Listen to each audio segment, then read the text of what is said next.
Eu sou Elaine de Marcondes, eu sou ex-bailarina clássica, dançarina de tango há 8 anos, médica, fisioterapeuta e master trainer em Pilates há 25 anos. O objetivo do curso é apresentar e discutir as funções corporais fundamentais para o bom desenvolvimento das atividades na prática, no ensino e na performance em dança.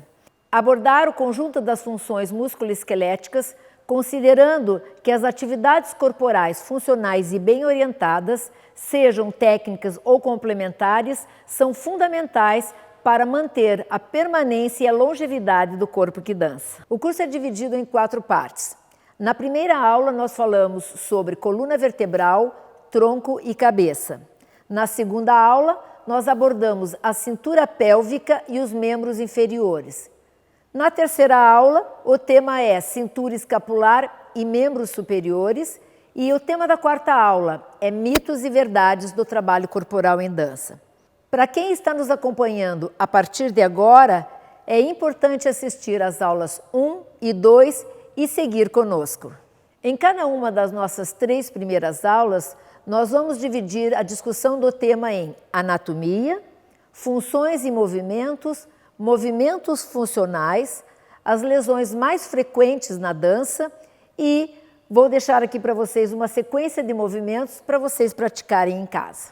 E o tema da nossa quarta aula é mitos e verdades sobre o trabalho corporal em dança. O tema da nossa aula de hoje é a cintura escapular e os membros superiores. Vou iniciar falando sobre a anatomia desse esqueleto. A cintura escapular é constituída pelas 2 escápulas assentadas na parte posterior do gradil costal, anteriormente pelas clavículas na parte mais superior do tronco e pelo externo na linha média do tronco. O membro superior é constituído pelo húmero, que se articula diretamente com a fossa glenoide através da sua cabeça. No antebraço nós temos o rádio e a una e finalmente os 27 ossos da mão. Em relação às superfícies articulares que se organizam na cintura escapular, nós temos anteriormente a articulação da clavícula com o externo, a articulação da clavícula com a escápula. Na parte posterior, nós temos uma articulação considerada falsa e muito importante para as funções da cintura escapular, que é a articulação entre a escápula e o gradil costal. No membro superior, nós temos a articulação do ombro, ou também chamada articulação glenohumeral, a articulação do cotovelo, a articulação do punho e as articulações dos ossos da mão. Entre os meios de união mais importantes, além de diversos ligamentos conectando todas essas estruturas entre si e estabilizando as articulações, existem algumas estruturas que podem chamar nossa atenção, principalmente nas atividades corporais em geral. Uma das estruturas importantes é o tendão do músculo supraespinhoso, que conecta a escápula ao húmero e transita por um espaço chamado subacromial, que pode, em algumas articulações, sofrer compressões que provocam processos inflamatórios quando os ombros não têm boa funcionalidade. A outra estrutura é a cápsula articular do ombro, que gera uma contenção externa em toda a articulação, dando restrições ou favorecendo algumas mobilidades em alguns casos. E, finalmente, nós temos o retináculo dos músculos no punho, que gera contenção entre a musculatura do antebraço e das mãos, provocando um divisor de águas entre eles. Em relação ao sistema muscular responsável pela produção dos movimentos na cintura escapular, nós temos, em relação às escápulas, músculos que conectam posteriormente as escápulas entre si, músculos que se inserem por baixo da escápula, músculos que se inserem na parte superficial da escápula, em cima e abaixo da espinha. Em relação ao membro superior, nós temos músculos que produzem movimento e se inserem na parte anterior do braço, na parte posterior do braço, na parte anterior do antebraço, na parte posterior do antebraço e músculos que movimentam a mão alguns que se originam no antebraço e se inserem na mão, e outros pequenos músculos que produzem os movimentos mais refinados dos membros superiores, que se originam e se inserem nas mãos. Os movimentos que são produzidos em qualquer região do nosso corpo acontecem em 3 planos funcionais. No sentido antero-posterior, que nós denominamos de plano sagital, no sentido laterolateral, que nós denominamos de plano frontal, e no sentido supero-inferior, que nós denominamos de plano transversal. Vamos ver agora a aplicação desses movimentos produzidos na cintura escapular e nos membros superiores. A escápula funciona em diferentes posições, primeiro, fazendo movimentações de elevação e depressão, deslizando sobre o gradil costal, movimentos de abdução e adução, se afastando e se aproximando da linha média, movimentos de rotação superior e inferior, deslizando novamente sobre o gradil costal, e movimentos de inclinação anterior. Na articulação do ombro, nós temos os seguintes movimentos: movimento de flexão e extensão no plano sagital, o movimento de abdução e adução no plano frontal, o movimento de abdução e adução horizontal, que ocorrem também no plano frontal, e, finalmente, os movimentos de rotação externa e interna que ocorrem no plano transversal. Na articulação do cotovelo, nós temos classicamente os movimentos de flexão e extensão, que sofrem também pequenos movimentos rotatórios ao longo dessas 2 direções da amplitude articular. Os movimentos do antebraço são movimentos no plano transversal de supinação e pronação. Na articulação do punho, nós temos o movimento de supinação e pronação, que ocorre pelo deslizamento do rádio sobre a una e da una sobre o rádio. E, finalmente, entre os ossos da mão, nós temos movimentos em todos esses planos de flexão, extensão, abdução, adução dos dedos, e o rico movimento da oponência do polegar com cada um dos dedos, responsável por alguns níveis da nossa coordenação fina. Uma função essencial da cintura escapular e dos membros superiores, em oposição ao que acontece na cintura pélvica, que está comprometida com o nosso aterramento sobre o solo para reconhecer os estímulos da superfície e favorecer o nosso deslocamento, a cintura escapular e os membros superiores estão comprometidos com o floating dessa superfície em direção ao topo da cabeça, favorecendo as nossas intervenções no mundo por meio dos membros superiores. Quando nós mencionamos a cintura escapular e suas funções, nós precisamos considerar que o apoio das escápulas sobre o gradil costal na parte posterior do tórax está diretamente relacionado com a mobilidade torácica durante a respiração. Durante a expiração, o retorno do diafragma em direção à caixa torácica promove o movimento de depressão da caixa torácica, colocando essa estrutura em constante movimento durante toda a vida.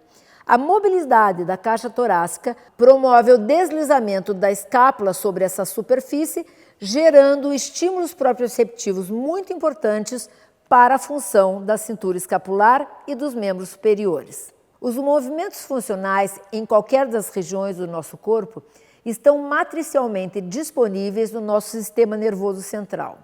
Porém, a nossa funcionalidade própria depende do nosso repertório motor e dos padrões de coordenação neuromuscular que são desenvolvidos pelas experiências motoras ao longo de toda a vida.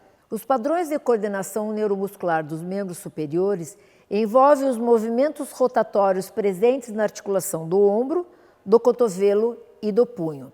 E são eles: todas as vezes que nós vamos aproximar o segmento do centro do corpo, a ideia é que o movimento comece pela espiral do punho, seguindo pelo cotovelo e termine na rotação interna do ombro, trazendo o membro em flexão e aproximação da linha média. Para o padrão de coordenação inverso, nós temos o movimento iniciando pela rotação externa do ombro, pela extensão do cotovelo e pela supinação do antebraço. Então, punho, cotovelo e ombro, aproxima o segmento da linha média, ombro, cotovelo e punho, afasta o segmento da linha média. Esse é um padrão que deve ser observado nos movimentos dos membros superiores e na relação de sequenciamento a fim de preservar a integridade da função escapular durante as grandes amplitudes da articulação escapulohumeral.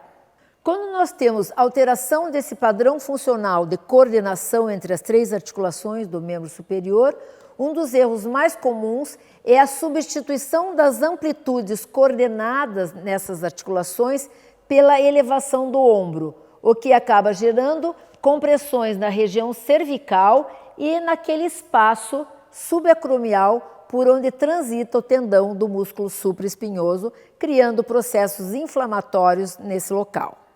Outro erro comum, principalmente presente em algumas linguagens de dança que trabalham com as descargas de peso do tronco sobre os membros superiores, são os desalinhamentos e hiperextensões dos cotovelos, muitas vezes relacionadas com a hipermobilidade constitucional presente nos bailarinos. Outro erro muito comum é a orientação de aproximar as escápulas da linha média do corpo em direção à coluna vertebral na busca de um falso endireitamento do tronco.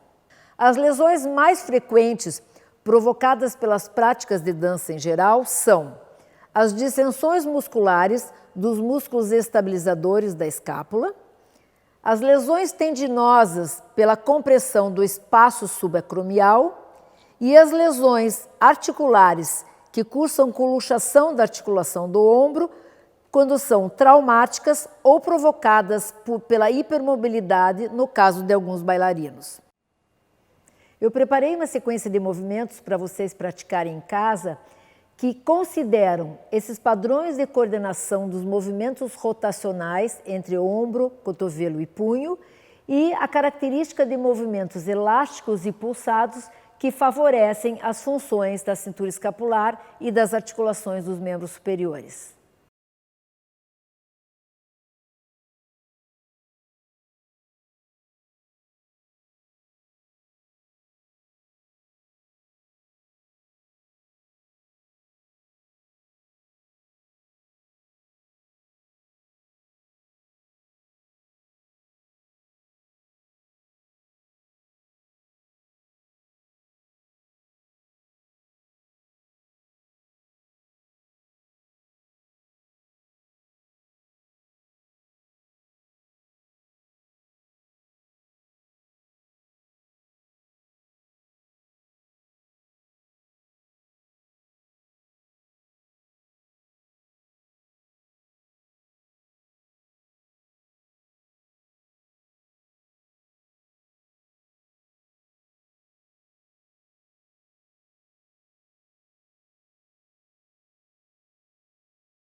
O movimento inicia-se pelo espalmamento das mãos, que favorece a extensão na coluna, liberando a amplitude de flexão dos ombros.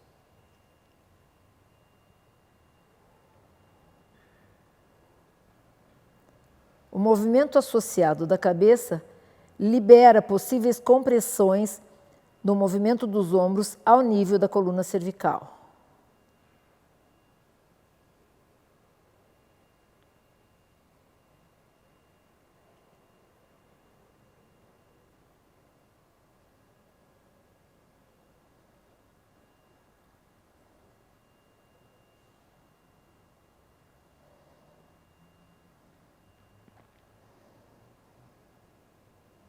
O movimento sequenciado das 3 articulações, espiralando do punho, cotovelo e ombro para a rotação interna e do ombro, cotovelo e punho para a rotação externa. Aproximando o segmento do centro do corpo e afastando o segmento do centro do corpo.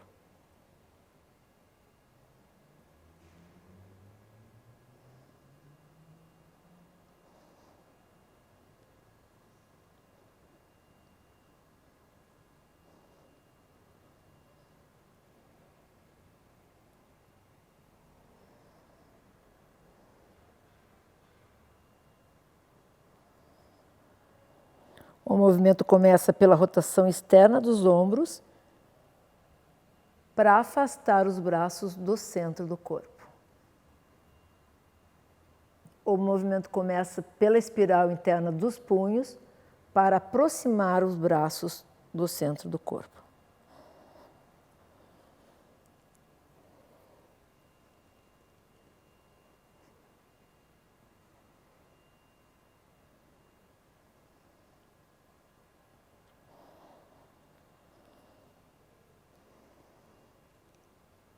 A qualidade pendular do movimento para os exercícios de ombro são muito importantes para assegurar a função, principalmente nas suas grandes amplitudes.